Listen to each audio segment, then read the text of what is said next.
नमस्कार शेतकरी मित्रांनो, स्वागत आहे तुमच्या आपल्या सर्वांच्या कृषी प्रधान बाजारभाव युट्यूब मध्ये। बघा शेतकरी मित्रांनो, आज दिनांक 7 फेब्रुवारी 2026 रोजी महाराष्ट्रातील तुरीचे बाजारभाव या व्हिडिओच्या माध्यमातून आपण बघणार आहोत। तत्पूर्वी आपण चॅनल नवीन असेल व दररोजचे बाजारभाव अपडेट आपल्याला मोबाईलवर पाहायचे असेल तर आपण सर्वांनी कृषी प्रधान बाजारभाव युट्यूब चॅनलला सबस्क्राइब करा आणि सोबतीचं बेल आयकॉन दाबून ठेवा, जेणेकरून शेतकरी मित्रांनो तुमच्या फोनवर नोटिफिकेशन येईल। आणि व्हिडिओ आवडला व्हिडिओ लाईक करा, तुमच्या शेतकरी मित्रांना व्हिडिओ शेअर करा आणि व्हिडिओला हाईप नक्की करा।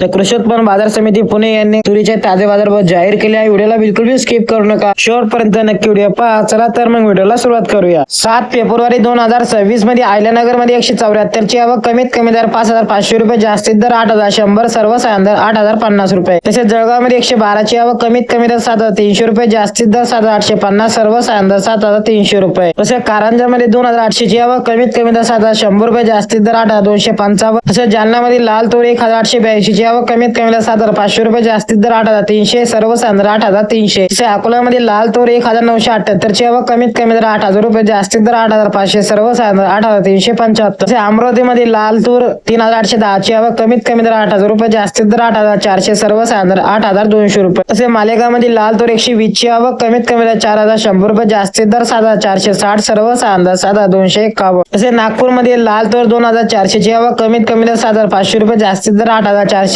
सर्वसाधारण दर 8315। तसेच आंबेड मध्ये लाल तूर 1100 ची आवक, कमीत कमी दर 7000 रुपये, जास्तीत दर 7600, सर्वसाधारण दर 7600 रुपये। हे होते 7 फेब्रुवारी 2026 रोजी महाराष्ट्र येथील तुरीचे ताजे बाजारभाव। भेटूया अशा एका नवीन व्हिडिओ मध्ये, तोपर्यंत धन्यवाद।